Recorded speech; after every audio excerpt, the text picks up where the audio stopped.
Hi, Mrs. Corbett here, doing some biology paper 2 work, trilogy on the endocrine system. Me and Bay are going to talk you through it. Let's get going. So what is the endocrine system? Well, the endocrine system is a system that you need to know along with the nervous system that causes a response to a stimulus. Receptors pick it up, control centres or the glands, your control centres stimulate a response. In the effector organs, in this case glands. Keywords today is glands.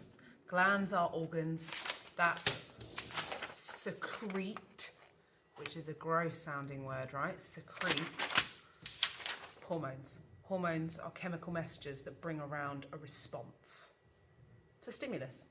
So for example, too much glucose in your blood, that's a stimulus. Better release the hormone insulin from the gland, the pancreas. Let's learn a little bit more about the organs you need to know and which glands they are and where they are. So let's have a little brilliant, another classic Mrs. Corbett diagram. Just going to remove the arms there. That's the body, that's the head. It's perfect. Okay, so top glands you need to know about. So this is where the pituitary gland is. Pituitary gland. This is the master of glands. The reason why it is the master of glands, that it can stimulate lots of glands to produce other hormones. Now the main hormones that these produce are FSH for stimulating follicles in the menstrual cycle, LH, ovulation, but also for males and females, it's the growth hormone, really, really important. So this is the master gland. Other glands you need to know are here. These are the thyroid glands. And the thyroid glands produce thyroxine, which is responsible for metabolism. And metabolism is all of the chemical reactions in your body and how quickly you do those. Okay. Other glands you need to know are just above the kidneys, and these are called the adrenal glands. And these produce adrenaline. Adrenaline is the fight or flight hormone, which is the one that causes your heart rate to raise and you to feel like a feeling of excitement, really. And I mean, if you have a constant flow of adrenaline, you do get exhaustive stress, but it is the one that is going to cause you to either fight or flight in a situation. Just along here, we've got this beautiful one that looks like this. This is the pancreas. Now, the pancreas releases 2 hormones you need to know about. So the gland is the pancreas, and that produces insulin.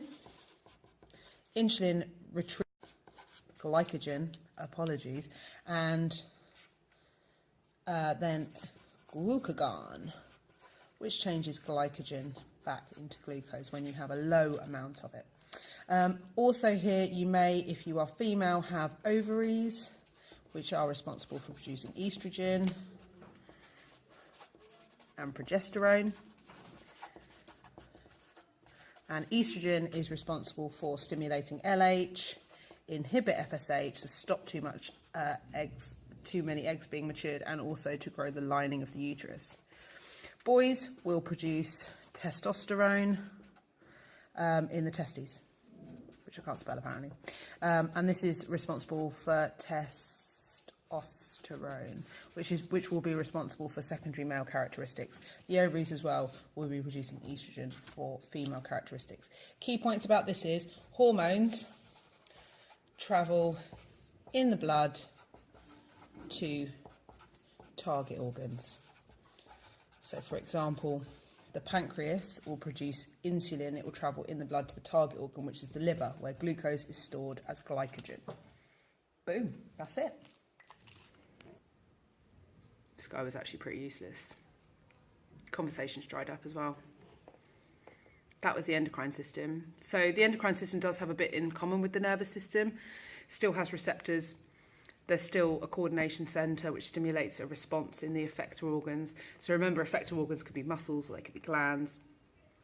And key differences are, whilst hormones do a slower response, they often have a much longer response. So that's a major difference, whereas nervous impulses tend to happen a lot quicker. Remember, the nervous system uses electrical impulses and the endocrine system uses chemical ones, chemical messengers, not impulses. Hope that's helped. Bye.